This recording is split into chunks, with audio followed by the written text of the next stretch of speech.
Jamaah, oh jamaah, alhamdulillah. Alhamdulillahirrabbilalamin, masih di Islami Twinda, masih di tema kita pagi hari ini tentang para suami calon penghuni surga. Ini Masya Allah ya, mudah-mudahan buat semua yang nonton Islami Twinda hari ini, suaminya ini calon penghuni surga dan mengajak istri dan anak-anaknya. Amin, amin ya rabbal alamin.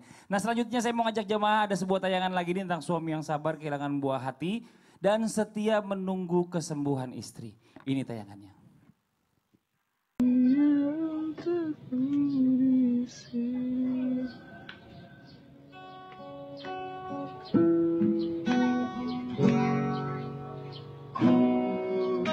Selalu bersabar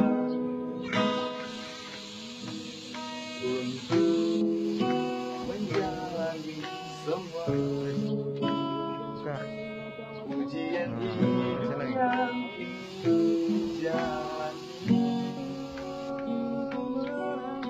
Ada satu keyakinan, suatu hal yang indah, semua kan berakhir indah, karena dia menunggu aku di surga.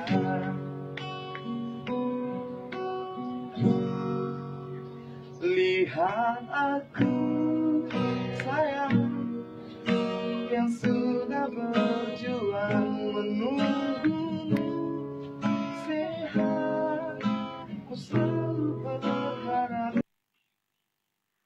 Saya yang jadi baper malahan. Pertanyaannya nih Ustazah ini langsung aja ya. Apakah kesabaran yang dimiliki seorang suami ini ketika merawat istrinya dalam kondisi apapun. Serta diuji dengan kehilangan putranya atau buah hatinya. Ini bisa menjadi modal sebagai suami calon penghuni surga. Bahkan malaikat pun katanya memberi salam kepada orang seperti ini. Aduh sampai merinding saya ini. Mohon izin penjelasannya, silakan Baik, Ustazah. terima kasih, mohon izin guru-guru terus semuanya. Kak Fadli, Ustadz ya. Pemirsa, memang yang namanya kehidupan ini ada yang namanya kebaikan, ada yang namanya kesulitan. Yang namanya kebaikan, kesulitan itu adalah semuanya ujian atau fitnah. Nah sebagai suami yang teladan ya tentu saja Rasulullah SAW ya. Dalam kondisi apapun, senang, susah, beliau selalu yang namanya dalam keadaan bersyukur dan bersabar. Jadi kalau ada seorang suami yang dia sabar ketika merawat istrinya, bahkan kehilangan buah hatinya, maka malaikat senantiasa mendoakan. Ada di dalam surat yang namanya surat Al-Mu'min, surat 40 ayat 7, bahkan malaikat mendoakan orang-orang beriman, salah satunya seorang suami yang bersabar. Jadi kesabaran ini benar-benar yang didambakan oleh para istri. Nah kalau kita ngomongin masalah kesabaran lagi, bagaimana ketika Rasulullah kehilangan Ibrahim, anak dari Maria Al-Qibtiyah ya. Ketika itu memang Nabi Muhammad SAW tuh menangis. Sampai-sampai para sahabat bertanya, ya Rasulullah, lima fa'alta kama fa'alanas, kenapa engkau berbuat seperti kebanyakan orang? Harusnya kita sabar. Begitulah pertanyaan seorang sahabat kepada Rasulullah. Maka Rasulullah menjawab, al-ainu tadma'u wal qalbu yahzanu. Yang namanya air mata pastilah berlinang. Yang namanya hati pastilah sedih. Siapa yang enggak sedih? Kita lihat tayangan aja sedih, bagaimana yang melakukan atau menjadi korbannya gitu kan. Suami istri yang sangat benar-benar ini menjadi tauladan buat kita. Maka Nabi mengatakan mata bisa saja menangis, hati bisa saja bersedih. Tapi yang penting la taqulu bima sahitallah. Jangan berkata apa yang membuat Allah jadi murka. Jadi ini yang namanya tayangan ini benar-benar membuat kita jadi baper banget ya. Ya Allah baper banget ya kan, mudah-mudahan mendapatkan pahala di sisi Allah. Amin. Dan ketika kehilangan buah hati pun ternyata Allah janjikan apa?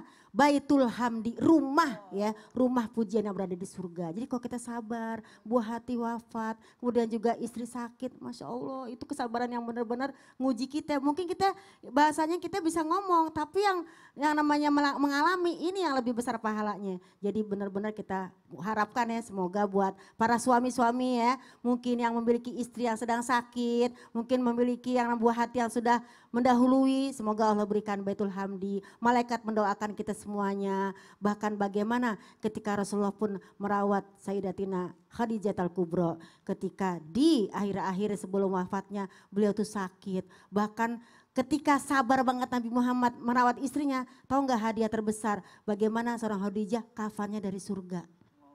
Apakah kita semua sudah menyiapkan kafan kita ya kan? Mudah-mudahan kita pulang kepada Allah dalam keadaan husnul khotimah. Merawat Sayyidah Khadijah, sabar dalam merawatnya, bukan mengeluh ya. Bahkan mungkin tadi dalam tanya tadi tuh dia nyanyi. Terus tuh istilah bahasa pengen menghibur istrinya tuh.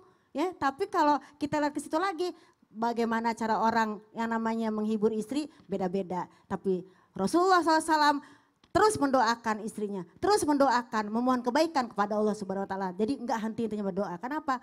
Ketika doa itu dijawab oleh Allah Subhanahu Wa Taala, pasti semuanya kena. Enggak sih? Suami kalau berdoa nih, masya Allah, istrinya dapat yang namanya kebaikan, anaknya dapat, bahkan ya wafat pun dapat kebaikan-kebaikan dari orang tuanya.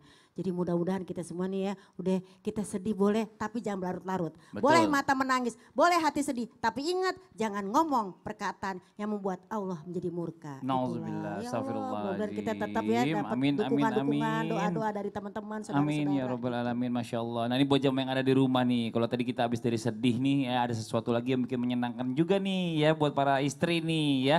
Ada suami yang pengen banget selalu berbuat baik dengan istrinya dengan memberikan quality time kepada istrinya dengan hal-hal yang menyenangkan. Seperti tayangan yang berikut ini. Aduh.